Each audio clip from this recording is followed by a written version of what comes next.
Hello kids, क्या आपने ये कभी सोचा है कि इतने सारे बच्चे अपीयर करते हैं लॉ एंट्रेंस टेस्ट में, लेकिन a very small percent of those students get really good marks and admission in the top law schools? ऐसा क्यों? The difference is between preparation. So today we are going to talk about 7 points, and if you follow those 7 points, I'm very sure you'll score great marks in your law entrance test. So let's start. The first point is start early. The day you decide to pursue law as a career is the day you start with your law entrance preparation. I'm not talking about 8th standard, 9th standard, nahi. Lekin any day after 10th standard is the right time to start with your law entrance preparation. So start early because इसमें आपके regular subjects नहीं हैं. Law entrance test में 3 to 4 subjects नए हैं जो आपने कभी पढ़े नहीं होंगे. For example, logical reasoning, then you have current affairs, you have legal aptitude. ये subjects बहुत vast है और इसके बारे में आपने कभी पहले पढ़ा नहीं होगा. Hence, start early. The second is know the law entrance test. इतने सारे लॉ एंट्रेंस टेस्ट है, बहुत बार बच्चे कंफ्यूज हो जाते हैं कि हमको कौन सी एंट्रेंस टेस्ट देनी है. So we at Yes Academy have posted videos जहाँ पे हमने हर एक लॉ एंट्रेंस के बारे में डिटेल में बात की है. Please do watch those videos. Now there are many parameters which will help you to decide कि आपको कौन सी लॉ एंट्रेंस टेस्ट देनी है. भले ही सिलेबस सिमिलर होगा, लेकिन पेपर पैटर्न हर एक लॉ एंट्रेंस टेस्ट का अलग है, right? So you have to decide which law entrance test you're going to appear for, and accordingly you will have to prepare yourself. So know the law entrance test and decide which law entrance test you are going to appear for. आगे बढ़ते हैं. The third point is balance your studies.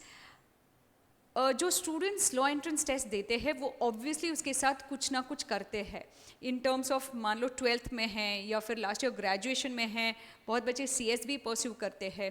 तो it's very important how you are able to balance your studies. If parents are listening to this video, please note that पहले जैसे admission professional colleges में होती थी 12th standard के marks के ऊपर, अब वैसा होता नहीं है. सो बच्चे बोर्ड एग्जाम्स में अगर एवरेज मार्क्स भी लाते हैं तो it's perfectly fine. Let them concentrate on these entrance test because उनको कॉलेज, कौन से कॉलेज में एडमिशन मिलने वाली है ये लॉ एंट्रेंस टेस्ट पे डिपेंड करेगा. At the same time, students, please remember कि एकदम ही बुरा स्कोर लाना नहीं है, because one of the criteria to get admission in a law entrance law college is above 45% in your board exams. So उतना तो आपको करना ही. In fact, few entrance tests में 50% भी mandatory है. So ignore मत करो, बस दोनों exams को rightly balance करो. This also applies for graduation students. Yeah. So balance your studies well.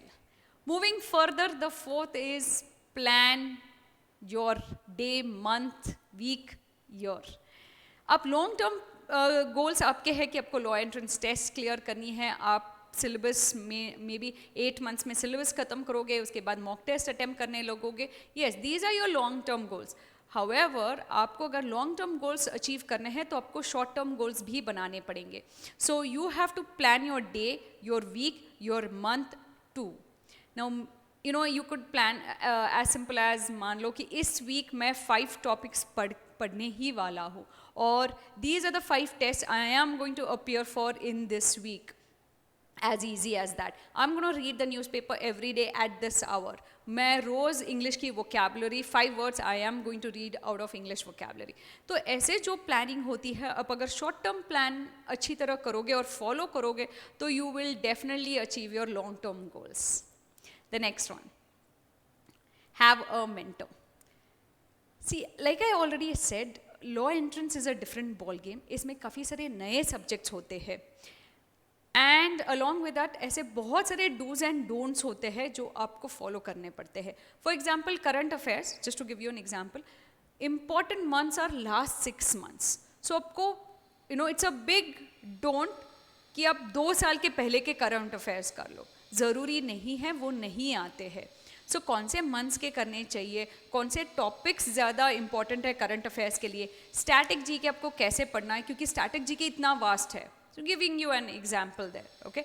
English में डायरेक्ट क्वेश्चंस कौन से टाइप के आते हैं, इनडायरेक्ट क्वेश्चंस कौन से टाइप के आते हैं, you know, all these things. फिर सिलेबस इतना वास्ट है तो कौन से सब्जेक्ट के कौन से टॉपिक्स आपको ज़्यादा इम्पॉर्टेंट है, लॉजिकल रीजनिंग में कौन से टॉपिक्स को कितना वेटेज है, टाइम कैसे मैनेज करना है.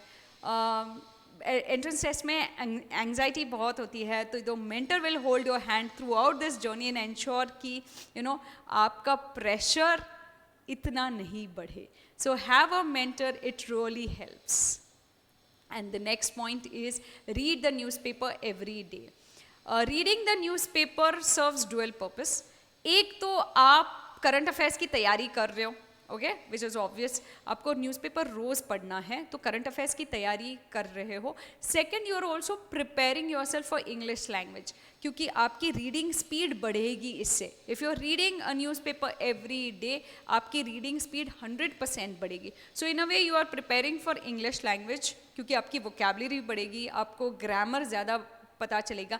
And third thing, you are also preparing for your entire paper, because time management is one skill that will be tested in your law entrance test. So आपको रोज newspaper पढ़ना ही है.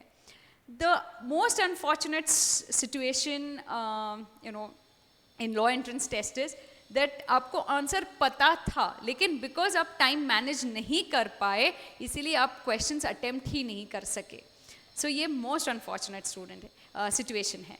तो अगर आपको ये सिचुएशन अवॉइड करनी है तो read the newspaper every day, इससे आपकी काफ़ी स्पीड बढ़ जाएगी एंड करंट अफेयर्स के लिए आप प्रिपेयर कर ही लोगे. या the last point is test. आपको काफ़ी सारी टेस्ट सॉल्व करनी है. ये एग्ज़ाम वैसे तो नहीं है कि अच्छा 10 क्वेश्चंस कर लिए एंड डन, यू नो, इसमें से भाई 6 तो आने वाले हैं, ऐसे नहीं है, ओके. आपको टेस्ट सॉल्व करनी है. वन, बिकॉज ऐसे कोई कंपाइलेशन ऑफ क्वेश्चंस नहीं है यहाँ पे, कोई भी क्वेश्चन कहीं से भी आ सकता है. सेकंड, आपको टाइम मैनेजमेंट करना है, like I already said. And third thing, you should know your strengths and weaknesses. Test help you to assess कि आपकी कितनी प्रेपरेशन हो चुकी है और where you are lacking, you know, and that will boost your preparation. Like अगर मुझे English language में इतने अच्छे मार्क्स नहीं मिले हैं तो मुझे पता है कि उस पर कॉन्सेंट्रेट करना है. Test also help me realise कि मेरे स्ट्रेंथ्स क्या है. सो व्हेन आई नो कि मेरे स्ट्रेंथ ये वाला सब्जेक्ट या ये वाला पार्ट है, तो in the paper I will go for that section first, you know. So tests will help you a lot. Solve as many tests as possible and solve different types of tests like topic test है, subject test है, mock test है. तो ये आप सारे solve करो. या all the best. If you have any questions, put them in the comment section and I'll be happy to answer them. Thank you so much.